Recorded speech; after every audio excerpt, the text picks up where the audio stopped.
বাংলাদেশের ক্রীড়াঙ্গনে হঠাৎ ঝড়, কিন্তু সেই ঝড় চিরচেনা ক্রিকেটে নয়, বরং তা জৌলস হারিয়ে ফেলা ফুটবলের বিলুপ্ত প্রায় সাম্রাজ্যে।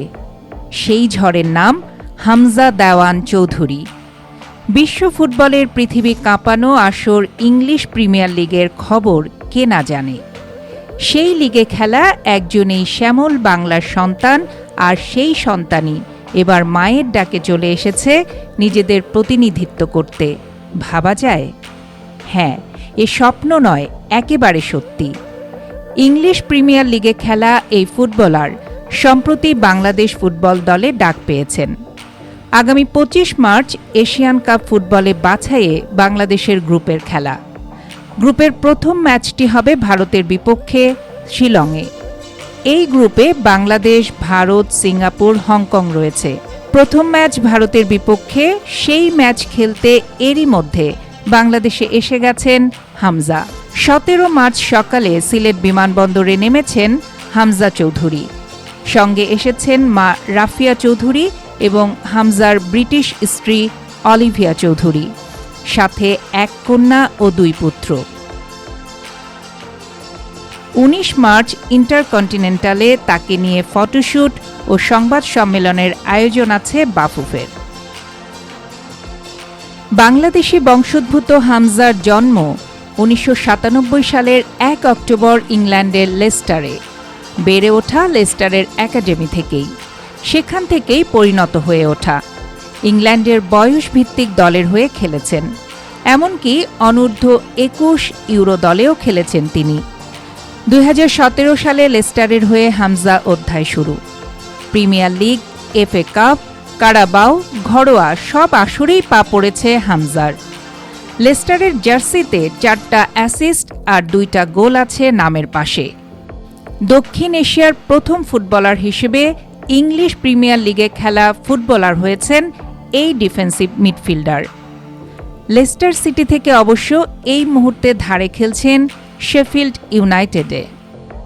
ইংলিশ লিগে খেলা বাংলাদেশি বংশোদ্ভূত ফুটবলার হামজা দেওয়ান চৌধুরী 11 বছর আগে বহুবার বাংলাদেশে এসেছিলেন। তখন তাকে কেউ চিনত না, তাকে নিয়ে আগ্রহও ছিল না। 2014 সালে ইংলিশ লিগের লেস্টার সিটির একাডেমিতে সুযোগ পাওয়া হামজা চৌধুরী যখন 2017-18 মৌসুমে সিনিয়র দলে খেলার সুযোগ পেলেন, সেই থেকে ইউরোপিয়ান ফুটবলের নাম ছড়াতে শুরু করে। বাংলাদেশে যেসব দর্শক রাত জেগে ইংলিশ লিগের খেলা দেখেন, তাদের চোখে হামজা পরিচিত ফুটবলার। হামজার জার্সির পিঠে লেখা থাকত চৌধুরী। বাংলা নামটি খুঁজতে খুঁজতে সবাই জেনে গিয়েছিলেন চৌধুরী নামের এ ফুটবলারের শিকড় বাংলাদেশে। তার মা বাংলাদেশের সিলেটের, কিন্তু বাবা ছিলেন ওয়েস্ট ইন্ডিজের। তাদের মধ্যে বিচ্ছেদের পর স্টেপ ফাদার সিলেটের দেওয়ান মোর্শেদ চৌধুরী এখন হামজার বাবা। তিনি জানিয়েছেন, বায়োলজিক্যালি হামজা আমার ছেলে না, আমি তাকে 1 বছর বয়সে পেয়েছি। তাকে বাবার আদরেই বড় করেছি। ইউরোপিয়ান ফুটবলে খেলা হামজা বাংলাদেশের নাগরিকত্ব গ্রহণ করেছেন গত বছর। এবার তিনি বাংলাদেশ জাতীয় দলের জার্সি গায়ে খেলবেন।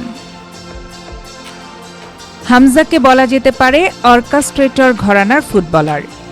মাঝমাঠ থেকে বল ডিস্ট্রিবিউশন, মাঠের নিয়ন্ত্রণ রাখা, ফাইনাল থার্ডে কার্যকরী বল পাস করা কিংবা ডিফেন্স চেরা থ্রু পাসিং হামজার খেলার ধরনে সবচেয়ে বড় শক্তি। হামজার আগমনের আরও একটা প্রভাব বাংলাদেশ ফুটবলে এরই মাঝে পড়েছে। দেশের ফুটবলে দীর্ঘদিনের স্পন্সরের খরা দূর হয়েছে সম্প্রতি। বেসরকারি ব্যাংক ইউসিবি দাঁড়িয়েছে বাংলাদেশ ফুটবলের পাশে। দেশীয় প্রতিষ্ঠান দৌড় হয়েছে জার্সির স্পন্সর। প্রায় 1 যুগ কোনো স্পন্সর না পাওয়া বাংলাদেশ ফুটবলের আকস্মিক এই উত্থানের গল্পে হামজা মিশে আছেন খুব ভালোভাবে। 25 মার্চ ভারত ম্যাচে গোলের আশাবাদ ব্যক্ত করে হামজা বলেন, আমরা ভারতকে নিয়ে ভাবছি না, আমরা নিজেদের কথাই ভাবছি।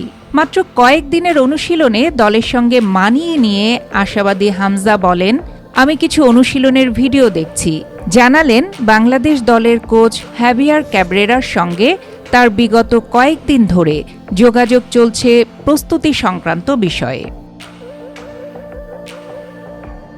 বাংলাদেশ ফুটবলে, বিশেষ করে পুরুষ ফুটবলে আনন্দের উপলক্ষ খুব একটা নিয়মিত দৃশ্য নয়।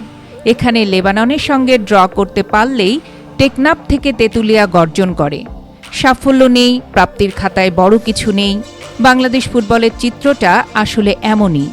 এমন এক দেশে র্যাঙ্কিংয়ের 200-র আশেপাশে যাদের অবস্থান, সেই দেশের প্রতিনিধিত্ব করবেন ইংলিশ প্রিমিয়ার লিগ খেলে আসা একজন ফুটবলার। সেটা দেশের ফুটবলে উৎসবের আমেজ এনে দিবে, তা নিয়ে কোনো সংশয় প্রকাশের সুযোগ নেই।